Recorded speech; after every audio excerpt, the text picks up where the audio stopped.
Guys, इस video में मैं आपको 10 मिनट्स के अंदर शेयर्स चैप्टर के सारे important points, accounts, format, working note और एग्ज़ाम से रिलेटेड जो इम्पॉर्टेंट बातें हैं उनका रिवीजन कराने वाला हूँ। चलिए शुरू करते हैं।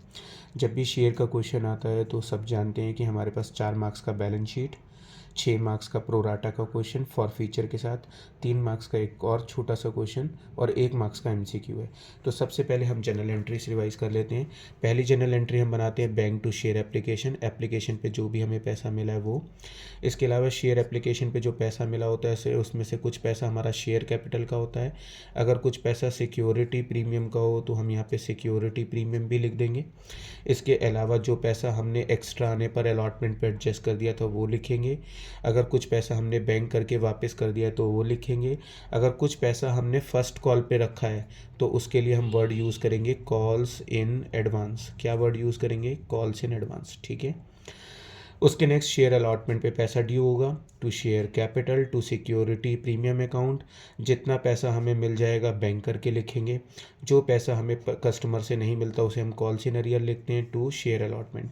अगर किसी ने अपनी फर्स्ट कॉल का पैसा या सेकंड कॉल का पैसा अलॉटमेंट के साथ दे दिया है तो यहाँ पे हम कॉल्स इन एडवांस वर्ड को क्या करेंगे? क्रेडिट कर देंगे अगर हमें एडवांस पैसा मिला है यहाँ पर तो। ठीक है। फिर share first call to share capital, अगर यहाँ पे भी कोई प्रीमियम है तो क्रेडिट करेंगे। बैंक अकाउंट डेबिट करेंगे, calls in arrear account debit करेंगे। अगर कोई फर्स्ट कॉल का पैसा पहले ही अलॉटमेंट पे आ चुका तो उस कंडीशन में हम यहाँ पे कॉल्स इन एडवांस वर्ड को क्या करेंगे? डेबिट कर देंगे टू शेयर फर्स्ट कॉल। फिर share second call and final call account debit to share capital. फिर bank account debit to calls in arrear, अगर किसी ने पैसा एडवांस दे रखा है तो कॉल्स इन एडवांस वर्ड को क्या करेंगे? डेबिट कर देंगे टू शेयर सेकंड कॉल। ये हमारी नॉर्मल एंट्रीज हो गई। अगर कोई बंदा अपने शेयर्स पर पैसा पे नहीं करता है तो उस कंडीशन में कंपनी उसके शेयर्स को क्या करती है? फॉरफीट कर देती है। अगर वो बंदा हमें प्रीमियम दे चुका है तो आप जानते हो कि हम प्रीमियम फॉर फीचर की एंट्री में प्रीमियम को शो नहीं करते हैं। तो शेयर कैपिटल में हम वो पैसे लिखते हैं जो हमने मांगे थे। मान लीजिए 100 शेयर हैं, एक शेयर 10 का है लेकिन हमने उससे एप्लीकेशन के 3, अलॉटमेंट के 3, फर्स्ट कॉल के 2, बैलेंस लास्ट के फाइनल कॉल के 2 रुपये नहीं मांगे तो हम यहाँ पे 8 लेंगे। तो हमेशा शेयर कैपिटल के आगे वो अमाउंट लिखते हैं जितने पैसे हमने उससे मांगे हैं। जो पैसा हमें कस्टमर से मिल गया था वो हम यहाँ लिखते हैं। जो पैसा हमें नहीं मिला था वो हम कॉल्स इन अरियर अकाउंट में लिखते हैं, नॉट रिसीव। ठीक है। उसके बाद अगर हम शेयर इसी तरह से शेयर बेच देते हैं तो बैंक अकाउंट डेबिट। मान लो हमने 100 शेयर 8 रुपये में बेचे तो यहाँ पे आएगा 8 रुपये, और 10 वाला शेयर हमने 8 में बेचा है तो 2 का लॉस हो गया, तो 100 इंटू 10। तो अगर हम कम प्राइस पे बेचेंगे तो फॉर फ्यूचर लिखते हैं और यहाँ पे बैंक में वो पैसे लिखते हैं जितने के पैसे हमें मिल गए हैं और यहाँ पे जितने रुपए का शेयर था। ठीक है।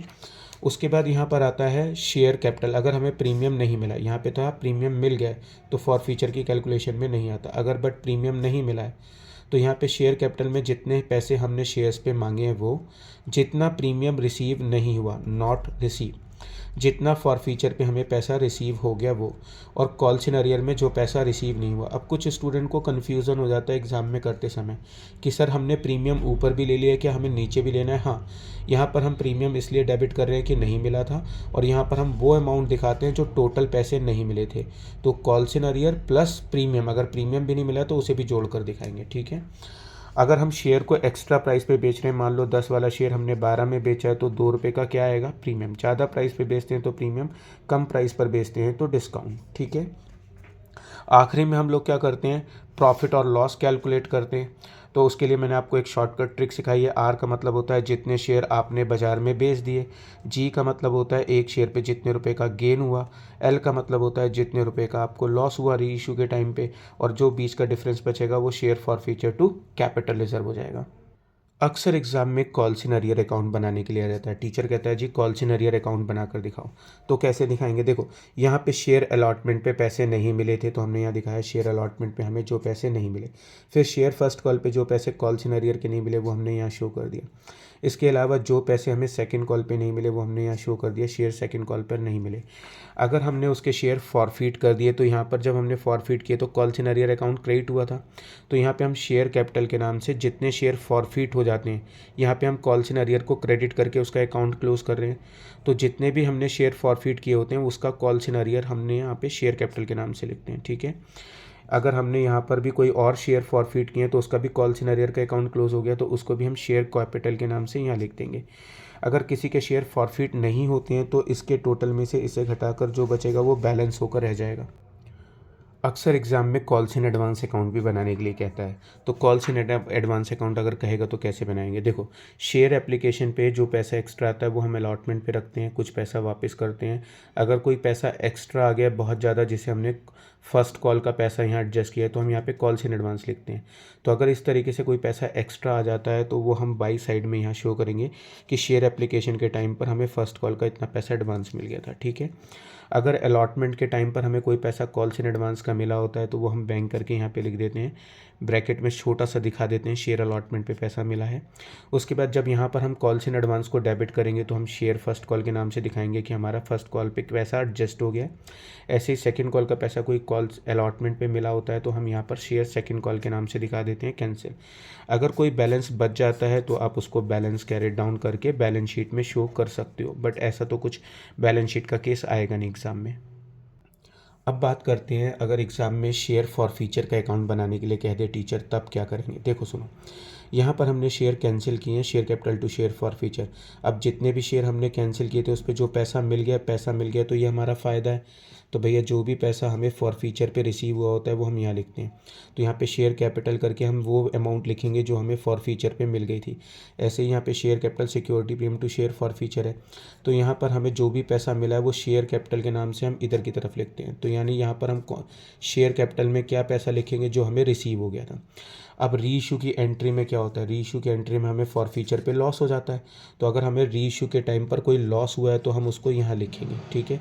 यहाँ पे फॉर फीचर पे रिसीव, यहाँ पे री इशू पे क्या लिखते हैं? लॉस।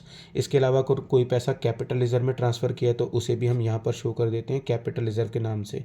इसमें से इसे घटाकर जो भी बचेगा उसको हम बैलेंस कैरिड डाउन कर देंगे। इस तरीके से हम शेयर फॉर फीचर अकाउंट बना लेंगे। अक्सर एग्ज़ाम में ये भी कहता है टीचर कि आप कैश बुक भी बनाकर दिखाओ। तो देखो, ज़्यादातर तो हमेशा यही बोला जाता है कि कैश बुक बनाकर दिखाओ, तो आपको बैंक वाली एंट्री एग्ज़ाम में नहीं बनानी है। अब कुछ स्टूडेंट कहते हैं सर बिना बैंक की एंट्री के तो हम क्वेश्चन ही सॉल्व नहीं कर पाएंगे।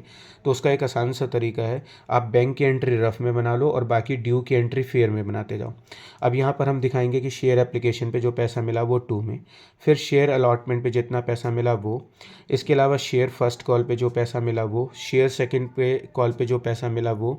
कभी कभी हम यहाँ पे कुछ पैसा एक्स्ट्रा होता है जो वापस कर देते हैं, तो उसको हम यहाँ पे शेयर एप्लीकेशन के नाम से लिखेंगे, जो शेयर हमने रिजेक्ट कर दिए, जिनका शेयर हमने पैसा वापस कर दिया, ठीक है।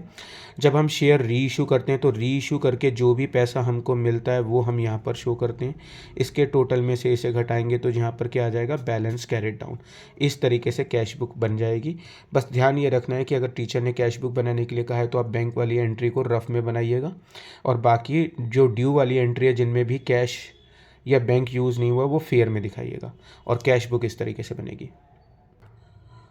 अब एक बार आपको जो है प्रोराटा कैलकुलेशन का कॉन्सेप्ट भी समझा देते हैं। जैसे हमने एप्लीकेशन पे 2 रुपये मांगे, अलॉटमेंट पे 3+2 मांगे, फर्स्ट कॉल पे 3, सेकंड कॉल पे 2 मांगे, 20,000 शेयर इशू किए, तो हमने मल्टीप्लाई कर लिया कि किस इंस्टॉलमेंट पे कितना पैसा मिलेगा।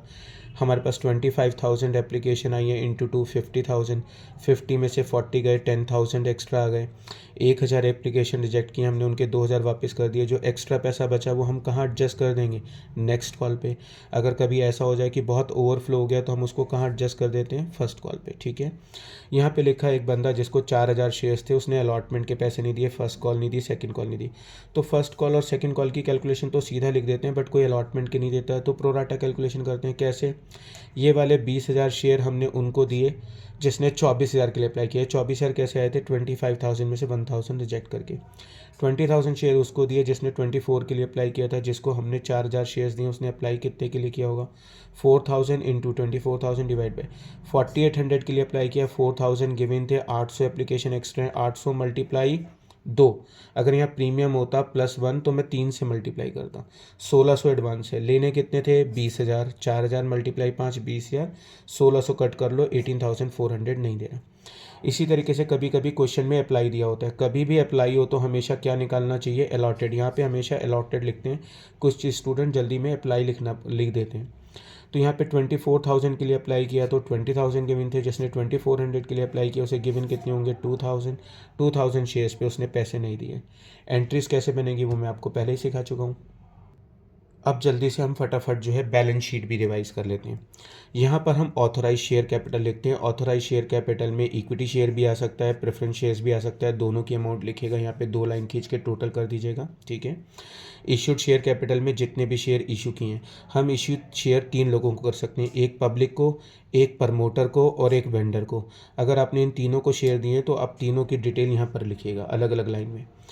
यहाँ पे लिखते हैं subscribed and fully paid up और यहाँ पे लिखते हैं subscribe but not fully paid up. यहाँ पर हम उन शेयर होल्डर के बारे में लिखते हैं जिन्होंने पूरा पैसा दे दिया है। यहाँ पे हम उनके बारे में लिखते हैं जिन्होंने पूरा पैसा नहीं दिया है, ठीक है जी। अब जैसे सपोज करिए मान लीजिए 20,000 शेयर्स थे, उसमें से 2,000 शेयर होल्डर ने हमको पैसे नहीं दिए, 2,000 शेयर होल्डर ने हमको पैसे नहीं दिए। तो अब हम क्या करेंगे, 2,000 शेयर होल्डर को इंटू 10 के हिसाब से कितने रुपए देने थे 20,000। 2,000 शेयर होल्डर ने 2 रुपये की फाइनल कॉल नहीं दी तो कितने रुपए नहीं दिए 4,000 रुपये। तो यहाँ पे कितना शो करेंगे 16,000 रुपये, ठीक है। हम यहाँ पर उनके बारे में डिटेल दिखाते हैं जिनके शेयर फॉरफिट नहीं किए हैं। अब 20,000 में से 2,000 शेयर तो हमने वो हैं जिन्होंने पैसे नहीं दिए और हमने फॉरफिट भी नहीं किया। अब बचे कितने 18,000 शेयर। मान लो इसमें से 3,000 शेयर हमने फॉरफिट कर दिए और उसमें से हमने 15,000 शेयर बचे। बाद में 2,000 शेयर री इशू कर दिए तो कितने हो गए हमारे पास 17,000। तो जो फॉरफिट कर दिए वो पहले माइनस करो और री इशू में प्लस कर लो। जो शेयर री इशू हो जाते हैं उनका तो हम क्या करते हैं 2,000 शेयर री इशू कर दिए, मान लो उस पर हमें 5 रुपये मिल गए थे और 2 रुपये का री इशू पे लॉस हो गया तो यहाँ पे 6,000 रुपये क्या आ जाएगा कैपिटल रिजर्व। जो शेयर हमने री इशू नहीं किए 3,000 में से हमने 2,000 शेयर री इशू कर दिए। जो शेयर नॉट री इशू हैं, अब जैसे 3,000 में से 2,000 री इशू हो गए, 1,000 री इशू नहीं हुए तो इनटू उसका 5 रुपये का गेन हम यहाँ पे लिख देंगे, ठीक है। इसके अलावा अगर हमने कोई प्रमोटर को शेयर दिए थे तो वो हम सब्सक्राइब फुली पेड अप में भी लिखेंगे, वेंडर को दिए थे तो वो हम उसमें भी लिखेंगे, ठीक है। इन सब चीज़ों का टोटल करेंगे और यहाँ शो करेंगे। सिक्योरिटी प्रीमियम और कैपिटल रिजर्व के टोटल को तो हम रिजर्व सरप्लस की हेडिंग में दिखाते हैं, ये चांसेस हैं ना के बराबर आने के।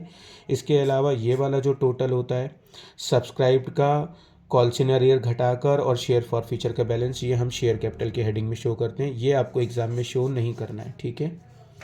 अब कुछ और लास्ट इंपॉर्टेंट पॉइंट्स जो एग्ज़ाम में जाने से पहले आपको पता होने चाहिए। क्या कि ये कंपनी के डेफिनेशन है। एक कंपनी एक आर्टिफिशियल पर्सन होती है जो लॉ से क्रिएटेड होती है, इसकी अपनी एक सेपरेट एंटिटी होती है, परपिचुअल सक्सेशन होता है और कॉमन सील है। ये वर्ड्स याद करके जाइएगा, ये डेफिनेशन में कभी भी पूछ लेता है। मिनिमम पब्लिक कंपनी में 7 मेंबर होते हैं, मैक्सिमम अनलिमिटेड होते हैं। प्राइवेट कंपनी में मिनिमम 2 मेंबर होते हैं, मैक्सिमम 100 मेंबर होते हैं। डायरेक्टर की बात करें तो पब्लिक में मिनिमम 3, मैक्सिमम 15 और प्राइवेट में मिनिमम 2 डायरेक्टर होते हैं, मैक्सिमम 15 डायरेक्टर होते हैं। सिक्योरिटी प्रीमियम का यूज़ डिविडेंड पे करने के लिए नहीं कर सकते, डिविडेंड के लिए यूज़ नहीं कर सकते, समझ गए, इसके लिए यूज़ नहीं कर सकते। अपने ही शेयर को बाज़ार से बायबैक कर सकते हैं, फ्री में बोनस शेयर इशू करने में यूज़ कर सकते हैं, पुराने कोई प्रीलिमिनरी एक्सपेंस का लॉस हो, डिस्काउंट का कोई लॉस हो, डिस्काउंट ऑन शेयर्स का, अंडरराइटिंग कमीशन का कोई लॉस हो, उसके लिए कर सकते हैं। प्रीमियम ऑन रिडम्पशन के लिए हम सिक्योरिटी प्रीमियम का यूज़ कर सकते हैं।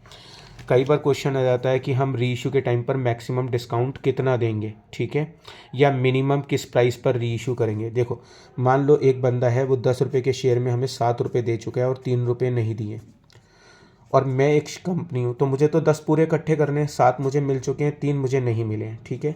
तो जब मैं इसे री इशू करूँगा तो मिनिमम क्या इस प्राइस पे करूँगा 3 पे, क्योंकि 7 मुझे मिल चुके हैं, मुझे 10 करने हैं तो मुझे इसे मिनिमम किस प्राइस पे बेचना पड़ेगा 3 रुपये में।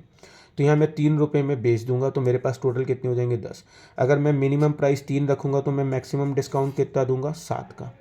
तो जो पैसे आपको मिल चुके that will be your maximum discount, और 10 में जितने पैसे अभी तक आपको नहीं मिले वही मिनिमम प्राइस होता है, ठीक है।